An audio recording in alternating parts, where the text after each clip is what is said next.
we didn't really talk about EDI as we know it now, equality, diversity, and inclusion. Yes, it was important back in the late 1990s. Of course, it was, but it wasn't so much of an issue as it is today. In terms of, it's really, really important. It's embedded with it should be embedded with everything that we do. If anybody's still hitting that ceiling, you can do it. You can do it, because I did it, and I'm sure others will find that resilience to also find that one lucky thing, that one change that you make will enable you to unlock that door and go to the next level. Hello and welcome to the YesRef Podcast with me, Ollie Ballinger. And me, Ben Williamson. Ben, how are you, mate? Yeah, I'm well, mate. I'm very well, thank you. You? Yeah. Off the back of a busy weekend, so life is good. Minesh, how are we? Hello, both of you. Yeah, lovely to see you in person or as near as can be. Read all about this podcast, love it to bits. You're doing a fantastic piece of work, and I'm really privileged to be here. And thank you for the invite. No worries. Thanks for coming on. I've got one initial opening question for you. Do you prefer the orange hoodie or the green hoodie? This is going to see how the rest of the podcast is going to go. That is a real tough one, isn't it? So, I mean, which one am I going to annoy the most? Which one are you going to get? Which one have you asked for? I don't know which one I've asked for. It will just be a case of which one lands with the post man or woman that attends my door. Actually, I like them both. I'm going to sit on the fence with this. I like them both. Good answer. Very good. Well, we're delighted to have you here, Minesh, with us and join us on this podcast. So thank you for taking the time out of your busy schedule to join us. Would you like to introduce yourself to our audience? Yeah, no, love to. Yeah, so it's Minesh Gupta, currently a referee, serving referee, level 3 referee. What that means to the public watching this would be that I referee sort of step 3, step 4 football, but I also perform different duties within that match official role. So I also perform the role of an assistant referee on the National League North and the National League South, and occasionally fourth official duties if I get a game on the step 1, but obviously feature within the professional game as well. Look, I love football, absolutely love football, and that's why I got into refereeing. I'm a family man, actually, to be honest with you. I have a wife and two children. They're aged 8 years old. I have twins, a boy and a girl, and they are not identical. Cute. And I'm Leicester-based.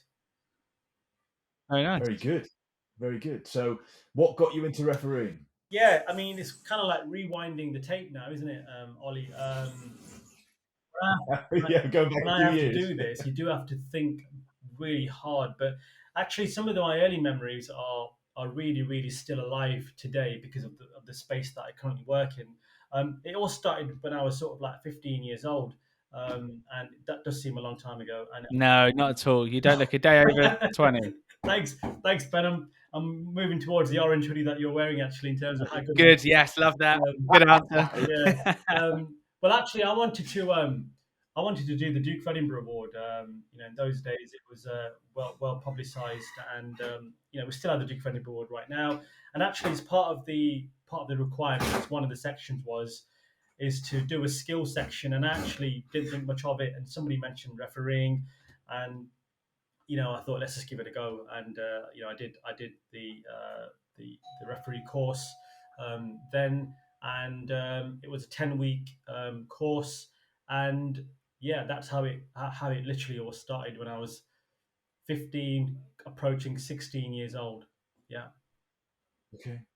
Yeah. I mean, it's like when I think about it, like I think I was 13 when I did the course and 14 when I completed the qualification with the test and everything. And like I did it to help my uncle out because he was running like his son's team, and I did it to help him out. And it's amazing how all of a sudden you get the bug for refereeing. I just didn't stop, and I'm still doing it today. Yeah. It's great to hear the different reasons why everyone starts. I started because I couldn't play football to save my life. I didn't even have 2 left feet. They were that bad. Like I was horrendous. And I think I got injured as well. And someone was like, "Why don't you stop trying to play because you're awful? And why don't you start refereeing?" And it turned out moderately average at that. So that was quite good. Yeah, I mean, the only thing to add to this is I had no ambition to be a referee. I'm going to get this out there right now. I did have, I fell in love with the football, like the game. Panini cards if either you two can remember the panini cards and the Yeah, albums yeah, that we used to swap at school, flicking the cards at the playground to win those extra cards. Falling in love with my football team, Liverpool. John Barnes is the player that I remember in those days. And then playing sensible soccer and Championship Manager and all them football games that you play. And I fell in love with football, not fell in love with refereeing. I fell in love with football.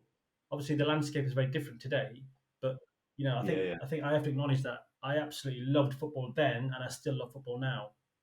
Were you any good at Championship Manager? I was extremely good at playing the video game, but really badly poor in actually, like you say, Ben, 2 left feet. I couldn't kick a ball straight. And that's a confession I'll make. But I was very good at playing Championship Manager for some reason. Were you one of those that like got a really good player and cheated the system and got them to sign for like someone lower down the table just so you could get up in the Premier League? I didn't. Because I definitely did that all the time. Didn't quite do that, but there were some other ways that I could win the league each year after that. Yeah, so there were. Do you know what? It's all a blur, bit of a blur now, actually. But we spent so much of my life doing it. I definitely remember hours and hours on this video game called Championship Manager. Literally, I still remember it. Yeah, sure. I don't think that's too different to some of the kids of today, though. Very true, very true. Did you play it, Ollie? Did you ever football games, Football Manager, anything like that? I did. I definitely did a few. I don't think I did it to the level of intensity that you've. He wasn't very good, Minesh. That's what you mean. He didn't know how to get a Premier League player to play for someone in League Two. Yeah. Done it all wrong. Yeah. I mean, it plays right into my thinking around strategy and things like that. Yeah. But maybe I developed that thinking later. You wouldn't have cheated. That's the difference. Yeah. I just wanted to win, and if that means I've got to put a player where I shouldn't be playing, I'd do it.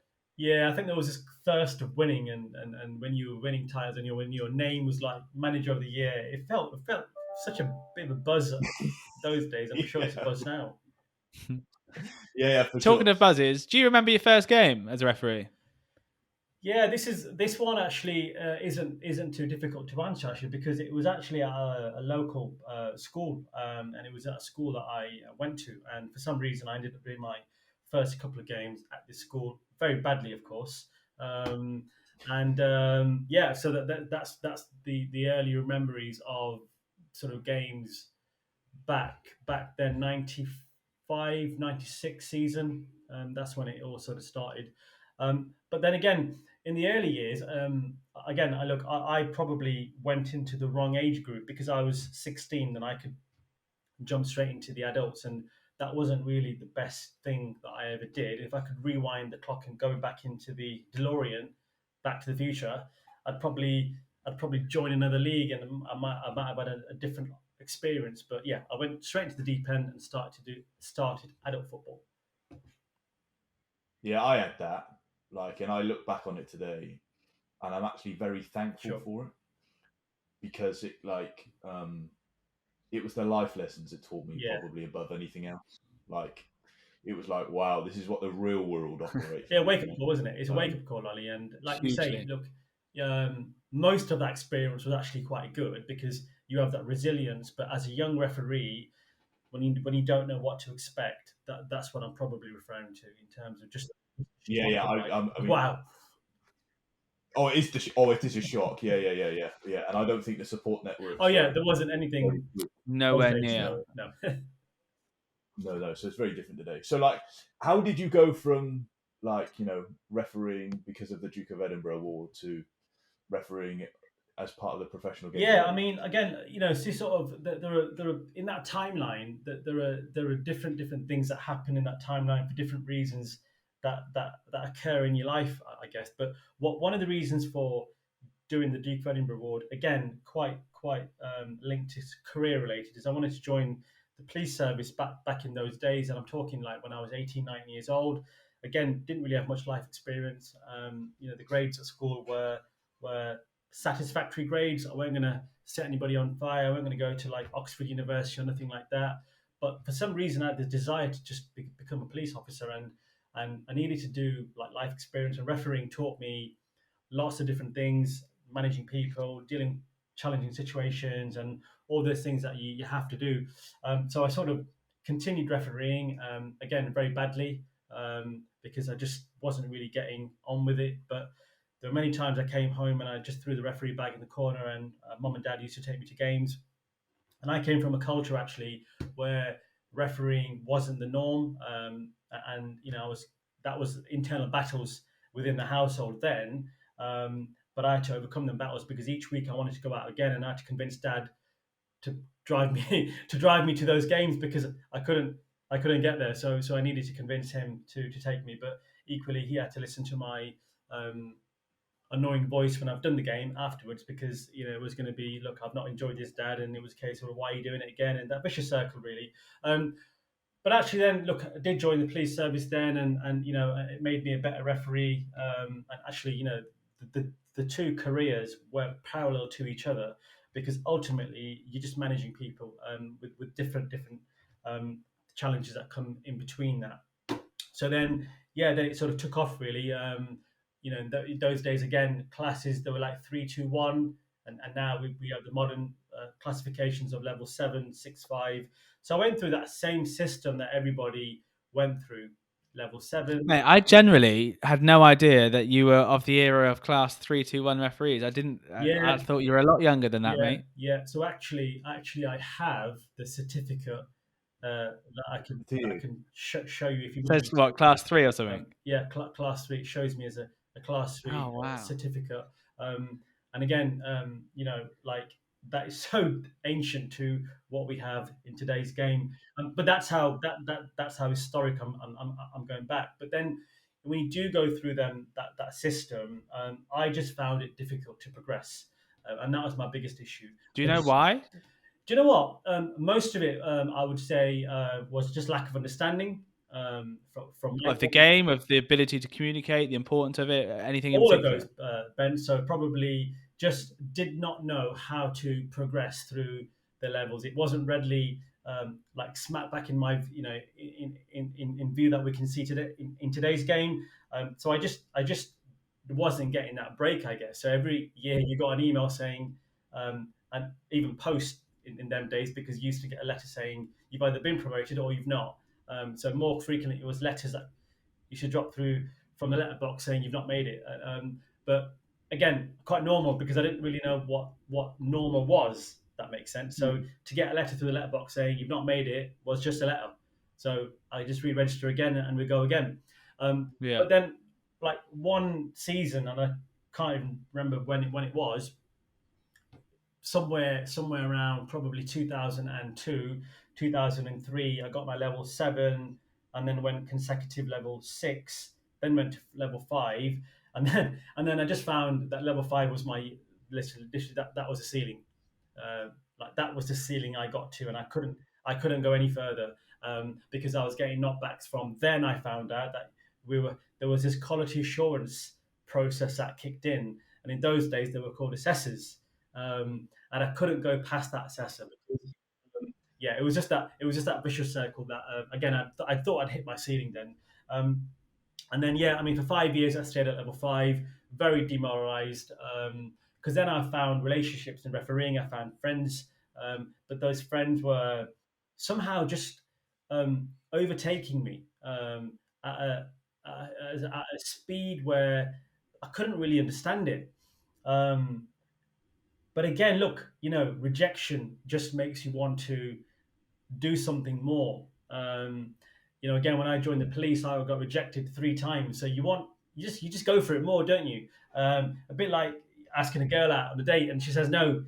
You just try anything. Just keep asking the same girl. Just before you try a different girl, yeah. So yeah. So it was just one of those, but it gave me the hunger to actually to just keep going for this. And then then I got my lucky break in 2006, 2007 season where I got my level 4 promotion. And then I think for me refereeing really started because then I got my level 4 at 2006, and then I was trying to balance that with a family and still sort of being in the police, and I really couldn't do it all. I really could not do it all. And again, I was a really, I would say, bad level 4 in them days. Say bad, I just didn't have the awareness or the switch from level 5 to level 4 because it was a big. So on that question of switch level 5 to level 4, if I may, if you had to identify one thing you did different when you kept hitting that ceiling and you kept going, I can't do it, I'm here, I'm not going any further. What one thing did you do differently that clicked for you to then go, I've got my 4? Like, one thing you changed, what was it? Yeah, I would say that I was probably more so a little bit have more empathy around dealing and confidence around dealing with club officials. So those are the ones that are actually scoring you and giving you your review scores after the game finishes, but actually building those rapport and those relationships before the game, um, during the game, and after the game, and maybe just again having better relationships with those assessors in those days that just helped me to get out of that ceiling, because I just needed that break. And actually 5 years gave me enough experience as well. So you can't buy experience. So No. I literally had 5 years at level 5, and that's a lot of experience to deal with senior football. Yeah. Great. Yeah, no, that's really cool. They're the things that just aren't taught, right? No, You turn up, you do the laws of the game, you learn that, and away you go. And you can't buy a book on the shelf that teaches you how to deal with those things, because it's only that experience and the knockbacks you get will enable you to then learn, put something together and move forward. But as I said, it was quite easy for me to give up the game at level 5 and actually finish this once and for all. But actually, I didn't. I still wanted to progress. I still wanted more, and you have to have that hunger in your belly yeah, to absolutely. want that. To want to go. Yeah, yeah, Persistence beats resistance, as someone once told me. yeah. That's it. Yeah, that's it. So you've been through a lot, Minesh, in terms of like dealing with rejection, dealing with resilience around refereeing, going through your career. Where is refereeing taking you outside of being an active referee? Like, so what else? Yeah, no, for sure. What I just wanted to just conclude on that journey piece is that, probably level 4 was probably the hardest, mentally, physically, emotionally. Um, Words cannot speak for how difficult that period has been for me, because level 4, I think, was actually another big ceiling that I hit, and for some of the reasons why I've said, it's a very competitive um, pot of referees that you enter, and for different reasons, I hit that ceiling, and I thought this is where I'm going to finish my career, and it's only through hard work, dedication, motivation, changing my style of refereeing, thinking about different career outside of refereeing, that enabled me to get to where I am today in refereeing, and that's at level 3. Still wanting to have that desire and hunger to progress. Just wanted to really just finish that piece I off. think it's a really important point, mate. Yeah, Yeah, I no, mean, it's look, interesting because like, sorry, yeah, just like you've just um, mentioned something, because like for me, like I got to level 4. That's where my sort of football refereeing career took me, yeah, and I was at 4 for probably, I want to say 6 seasons, maybe 7. sure, Like, and I got 4 at the age of 18. So like that was like a big moment, in terms of like the duration in which you spend at that particular level, having like been given the experience that you can jump through levels quite quickly. Like to spend like 6 or 7 years at a level, it doesn't have to make you stop and think. And the yeah, self-analysis that you go through almost year on year when you go, no, sure. you're not in the top 3 that get promoted. It doesn't have to make you stop It's and probably think. not talked about enough, though, is it? Like, no one prepares us for that bit. As you said, 7-6, 6-5, 5-4 can be done, and especially nowadays when we're trying to push people through at a quicker rate of knots to get more people up into the higher echelons. But to then go, yeah, fine, it's taking you 4 years to get here. Oh, you're now going to spend 6 years at level 4, so you can further like learn your trade. No one prepares you for that. I just wonder why not. Like, what else? What can we do, or what can be done to educate people and go, look, don't expect to go from 4 to 3 in a year or two, because it's really, really bloody tough. It is, and let me share with you and the listeners. So if anybody's out there currently a level 4 referee still hitting that ceiling, I think I've probably hit the record or close enough. But I spent 12 seasons at level 4, which I am not proud of, but for different reasons I stayed at that level. Some of it is me, but some of it wasn't me, and not in my control. But if anybody's still hitting that ceiling, you can do it. You can do it, because I did it, and I'm sure others will find that resilience to also find that one lucky thing, that one change that you make will enable you to unlock that door and go to the next level. And I think it's a really great point, Mesh. So thanks for that. I agree, right? Just keep asking yourself the questions. Can I do something different? Yeah. Because if you're there for a while, like go and ask other people, get some friends to come and watch you, ask for a mentor, ask somebody to come and say, look, is there something I could do different? Because what I'm doing has got me here, which is great. There's got to be something else I should be doing or need to be doing or could be doing to make me stand out that little 1% extra that make my, I don't know, 72 and a half or 73 or whatever to give me that little edge. Because now when you get up to that level, that's all it's about, right? It's just that little tiny edge that you can do different to all your other level 4s. Same as level 3s that I observe at level 4 and 3. So we're just trying to find that little tiny bit that sets you different. And I don't think maybe referees ask themselves the right questions of what I could do different. Yeah, no, I completely agree. That self-analysis piece and the lenses, you got to look at yourself first before you try and blame others for stopping your progression. Yeah, completely. So tell us a little bit about the other hat you wear, Minesh. Yeah, there is a long list, unfortunately. So, but again, I say unfortunately. I've been I think I've serviced the game as best as I can actually do, and I'm still hungry to service it in areas. But the plate can only take so much food on that plate, so I've had to take some stuff off the plate, of course. But look, ultimately, I've sort of said this to you and the listeners: is that I love football, and we have a connection already because I'm sure everybody has that same hunger and thirst. I'm an active referee, but recently I've joined Berks and Bucks Football Association as their referee training officer. So it's a new post, and I'll dive into a little bit about that as we go through this podcast. But I'm also a referee developer. So in the old days, we were called tutors. It's just now that we are developers, and ultimately we take candidates through the basic referee course, and we enable them to have those basic fundamental skills and qualities which will enable them to do their first 5 games and then start their referee journeys. I'm also a referee coach nationally, so I coach referees at our level 4 in the men's pathway, and those are referees that are not in a program called Core. So Core is a talent ID scheme, but these are referees that are not in Core. Like me, I was not in Core to start off with, and I could have probably done with a coach. So I really help support those referees that are not in Core. From a lived experience point of view, I've already changed probably the lives of many in terms of their level 4 journeys, and that really gives me comfort knowing that I've helped somebody. I also coach in the women's game, so I'm really, really keen on that diversity piece and in that inclusion piece. So I coach referees that are on their journeys from 3W to 2W going into the championship, women's FA championship, and getting them ready for that step. The list goes on, unfortunately, Ollie. So FA serious.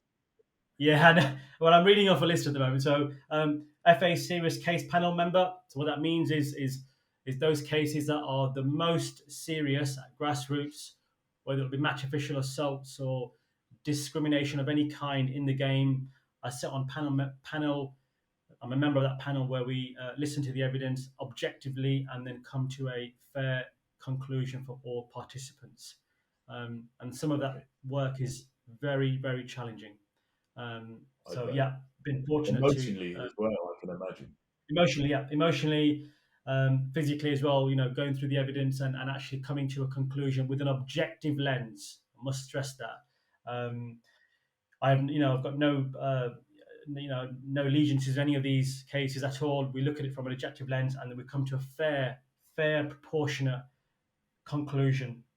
And then just a couple of bits to add to that. Then I've just recently joined the FA as a quality, diversity, and inclusion community of practice ambassador, and that is really just forging better relationships with county FA and members of the public within a dedicated area. And Leicestershire FA is an area that I'm supporting with, but really embedding those FA strategies around refereeing, whether it's grassroots or whatever that strategy might be. And I also sit on the IAG so that's the IAG, as a member at Leicestershire FA, and I'm sort of heavily involved with some stuff that goes on at St George's Park around match official event consultancy work that I support. So I know that sounds a lot, and it is a lot, but actually I do dip in and out of those duties. But fundamentally, my main role is now working in football full time as a referee training officer and an active, of course, match official. Those take sort of priority over everything else. That's one hell of a list, mate. One hell of a list. Just for a point of clarity, if I may, the IAG stands for Inclusion Advisory Group. Yeah. Cool. And Thank there'll you. be one of those in every county FA. Yeah. The list is incredible. How much of your time do you give to football a week or a month? If you had to put an hours on it, what does that look like? I mean, it's a really good question, Ben, and I haven't really prepared for the answer. It's a hell of a lot, though. But one thing I will say is that I live and breathe service in the game. Of course, contracted to do hours of employment, which are regulated, of course. But I add value in different areas. So yeah, couldn't quantify the hours I do, but I do a hell of a lot of hours because I love and care about the game. The game is very lucky to have you, Minesh. No, thank you. Yeah, I And to be agree. honest with you, and I'm really happy that I can service the game as well. So it's a two-way. This is a two-way approach, and I'm fortunate that I've been able to offer this in different ways and changing the lives of many. I really like how you describe it as servicing the game, because I think that it just shows how much you want to put into it to make it better and to help. I think it's a really nice descriptive word to go that I want to help and I want to make things better. So like moving on to, so you've touched on the diversity and inclusion pieces that you pride yourself in. So how important is it to have diversity in all the different roles in football? Or in sport, actually, it doesn't need to specifically be football. I mean, there's been lots of discussion around this, and when I first started refereeing, we didn't really talk about EDI as we know it now, equality, diversity, and inclusion. Yes, it was important back in the late 1990s. Of course, it was, but it wasn't so much of an issue as it is today in terms of it's really, really important. It's embedded with it should be embedded with everything that we do, and it now is because it's on everybody's agenda in everybody's job description now.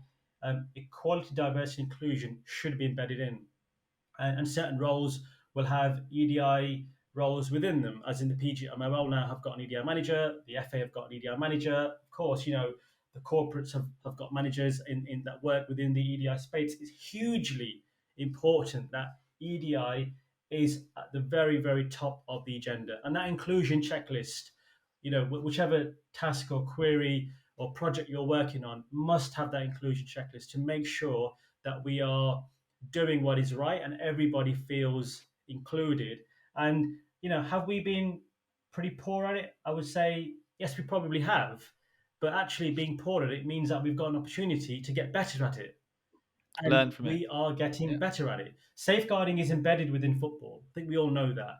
EDI now is going to be and is now embedded within everything that we do. The touch points, the regular checkpoints. I mean, the diversity spectrum, the piece now, we see the game is so different now. I mean, in the men's game, we are now seeing female match officials. It's very much welcomed.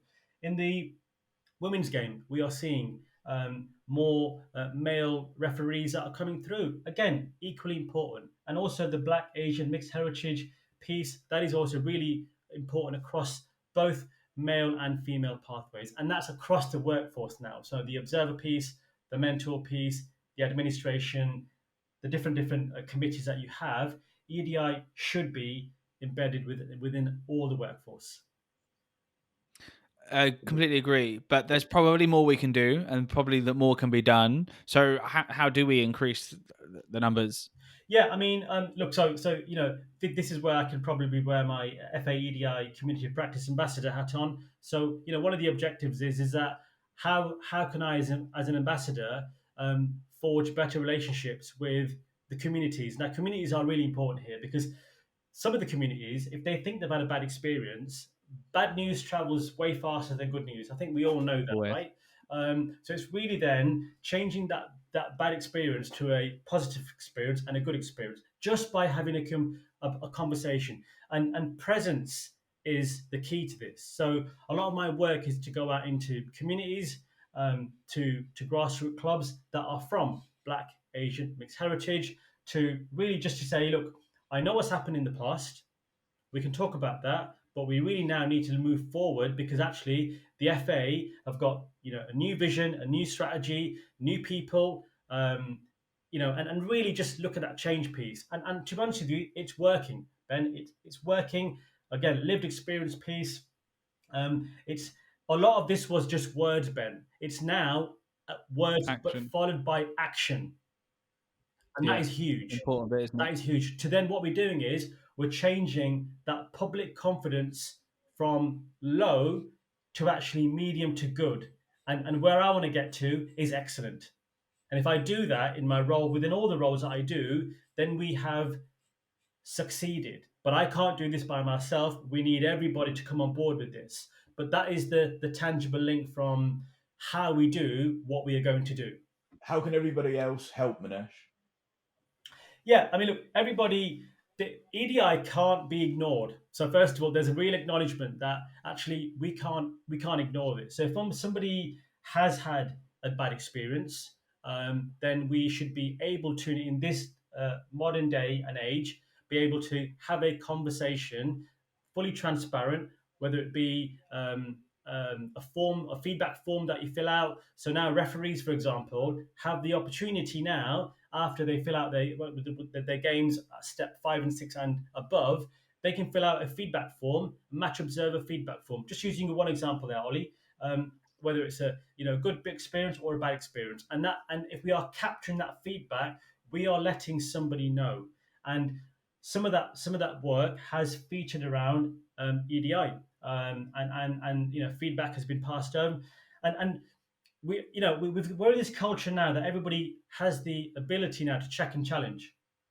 Before, we didn't have the confidence to check and challenge the FA.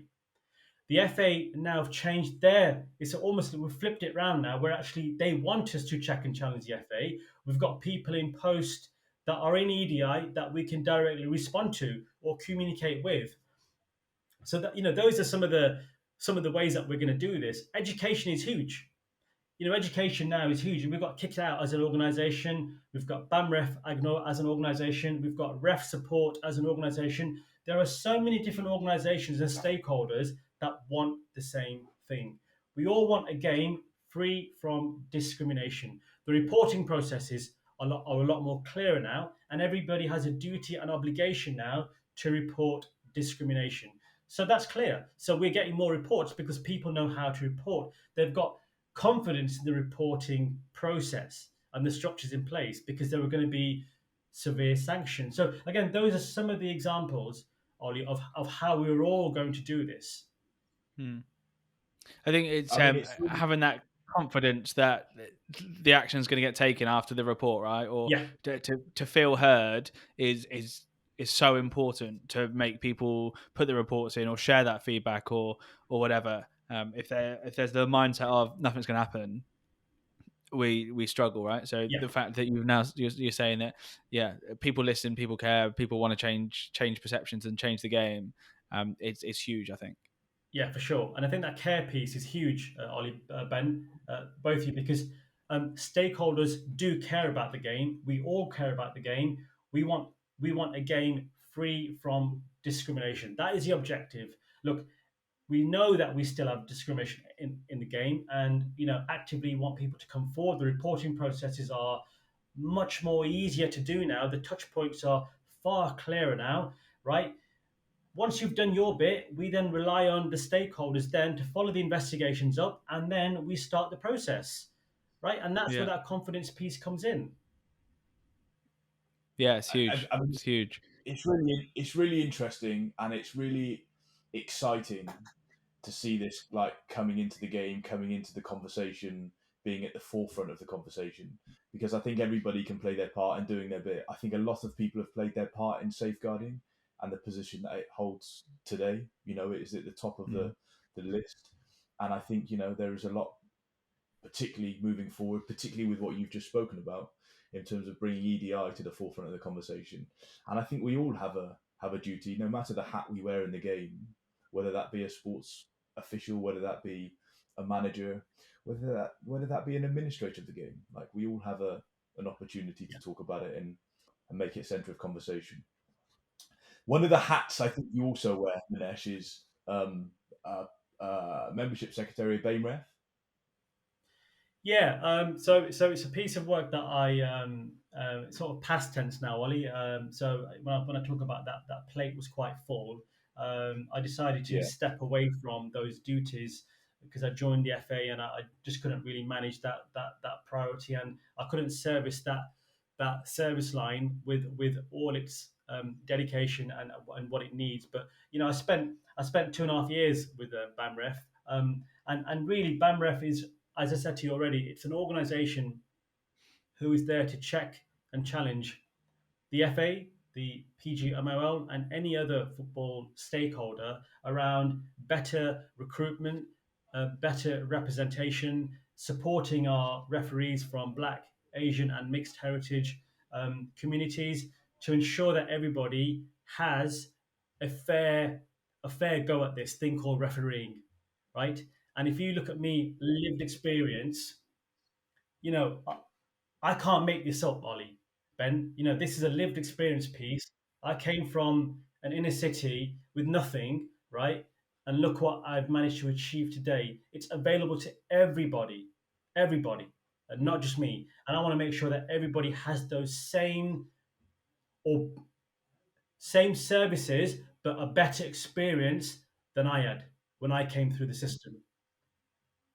So really, it was just about really just encouraging people to come forward, you know, join the network, Black, Asian, mixed heritage communities.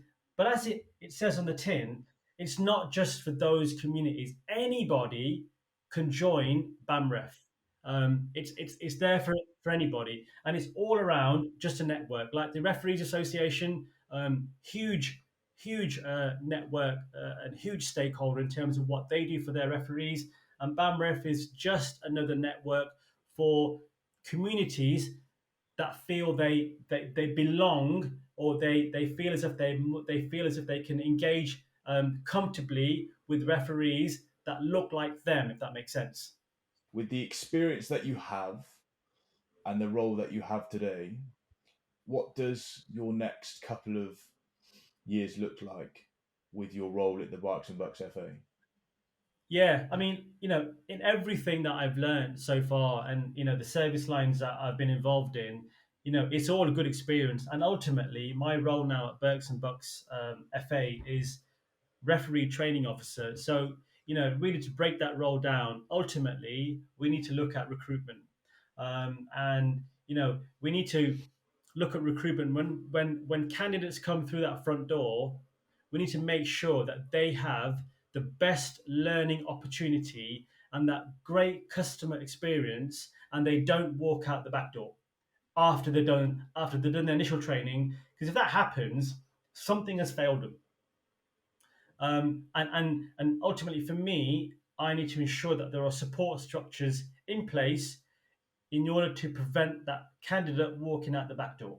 So part of my project will be is that what does that support look like? How can I provide that referee a great, safe learning environment, but actually out on the pitch? It's a bit like driving a car with an L plate for real, but making it really safe on the road. And it's almost a bit like that with refereeing, giving them the best opportunity with that safe learning environment, and actually they want to come back and have that same hunger and thirst to go again. And then you know, EDI falls within my role in terms of recruitment campaigns that fall within what the national referee strategy is around that EDI piece. So recruiting from our historically underrepresented ethnic communities, running female-only referee courses, and then working through better stakeholder management with the referee association networks. So there's a huge piece there. But what I can share is that Berks and Bucks County is huge, and our motto really is connecting people and changing lives. And that's that is our core value. So Minesh, yeah, fantastic. I think there's so much work that you have done, and I think there's so much more work that we can all do. And it's great to hear that Barks and Bucks have got someone like you to lead us and drive this forward. Personal targets for your refereeing career, what do they look like? Yeah, I mean, I suppose just to sort of cap off the Bucks and Bucks piece. I mean, I'm really passionate about this, and just I want to say a huge thanks to everybody making it a warm, welcoming environment for me. The referees have been really, really keen to work with me, and really some of the RDOs that I've or RDMs as well that I've connected with have been really, really supportive towards me. And I just want to say a big, big thanks to that. Thanks to them all, really. Look, I'm still hungry for progression, right? It's great that I can still say that because it's the truth.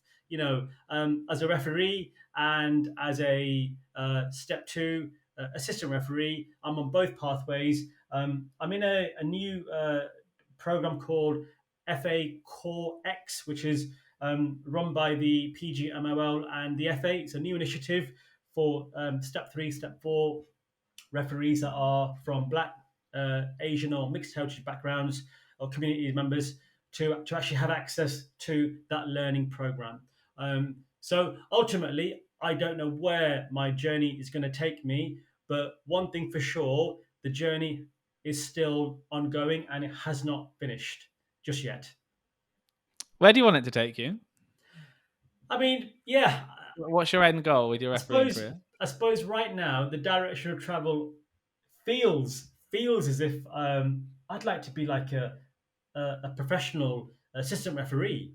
Okay. Yeah, and I'm really, really enjoying the assistant referee role. Really working with the referee, supporting the referee as best as I can, and I just love the fact that we're going to these grounds and the attendances and just being part of a team and coming off knowing that you've done a job with integrity, but you've added value, and you're able to come off feeling that you've contributed towards a great game of football at the highest level. So ultimately, I know it's not finished yet because I've got to go through various hurdles to get to my end goal. But as I said to you, I'll work extremely hard, and does require hard work. I have to look at things like diet, nutrition. The workout plan is still existent when I can, when the family allows me to do it. But again, I train on hours where it's not going to impact my family. So again, it's just that work-life balance, really. Yeah, it's tough, isn't it? It's not easy. It's not easy. It's not easy, The but then if you want expectations are something, you need to invest your Go time get it, and right? effort to get a return in your investment. Mm. Yeah. Well, Ollie will you love go that and get. saying. He's brought in. Yeah, I didn't read that off. I Go didn't and read that off a card, Ollie. That was straight from the heart. Love that. No, I can see it, Minesh. I can see it oozing out of you. Yeah. Like it's really it's great to see the passion you have for the game, for refereeing, for EDI, for everything. Like, so go and get that. Go and get it. We could probably sit here for hours talking about refereeing and talk about all the wonderful Sure. things that we can do about it. But I think we're going to wrap this up, and we always like to ask our guests one final question before we depart on this part of the journey, and that is, if we're to give you a magic wand, what one aspect of sports officiating would you like to change? Yeah, great. Again, I don't have to think too much about this because if I go back to my lived experience piece, what has quite often been a barrier when I self reflect on my own journey, is that the reason why I wasn't able to probably develop at the speed of others was probably because of that support and that coaching piece around, well, how do you manage people, and how do you do these things, and the workshops. So if I had a magic wand, I would say that every referee um, would must have the option as to whether they would like access to a program called the Talent ID Core Program, which is a center of excellence of training. I think that should be a given for any referee that wants it, rather than being chosen for something, which sometimes can be really hard to take if you are not chosen. And money should not be or budgets should not be a barrier to entry. So that magic wand just tells everybody they're going to have the access to the same program where we all feel included because we are all equal. And then we might have the opportunity to become that referee that everybody aspires to, whether it's the Howard Webb or the Michael Oliver of today or the Anthony Taylor, because they are all great referees, or Howard Webb was a great referee. Minesh, it's been really insightful listening to you and understanding a little bit about your journey. And I think, and I will repeat what I said earlier, the game is really lucky to have you. And I think those young aspiring referees who come under your wing and are going to learn from your lived experience, like, should feel very privileged, because I feel as if I was part of your coaching, then I think if nothing else, you'd inspire me to want to do more, because that's what I feel. Absolutely, today. yeah, I can agree more. Listening to you for 40 minutes. That's I might have to go out for that run I keep promising myself I was going to do now, Minesh. It's put me to shame. Yeah, it's a bit cold today, isn't it? But one thing last thing I want to say is, look, I hope. First of all, thank you for allowing me to speak on your wonderful podcast. I hope I've made a difference to somebody that's listening to this that probably was in a different mindset, perhaps. And good luck to everybody in terms of where you are in your journey, and keep working hard. Thank you, mate. If someone wanted to reach out and they've been inspired by some things that you've said, how can they get hold of you? How can people find you? Yeah, well, I suppose I've got my Berks and Bucks email address, which is obviously you can find that on the Berks and Bucks FA website page. But I'm more than happy to share my FA email address with you now if you want, for you listeners. Go ahead. Yeah, so it's Minesh.Gupta, and it's the number 2 after the A at thefa.com. So Minesh.Gupta, number 2 at thefa.com. Yeah, just drop me an email, and I'll be more than happy to respond to you, time permitting. I'll give you one promise though: you will definitely get a response from me, one way or the other. I will not leave you hanging. You can have hundreds of requests now to join your coaching group. Like, oh, can you help me? Can you come and watch me? If it allows me to, and we're able to do it, I'll do it. But just to manage expectations, of course, there'll be different reasons. But one thing I will be able to do, at least signpost to different people within the organisation or counties or FAs, in order for that person to get the support. Because quite often they don't know how to get the support. And I was one of those 16-year-olds that didn't know how to do so. I love that. Minesh, it's been an absolute pleasure. Thank you so much. We'll probably get you back on for a series 2 episode, because I think there's still a lot more that we can uncover. Lovely. But for now, thank you very, very much. Thank you both, Ollie, Ben. Thanks, guys.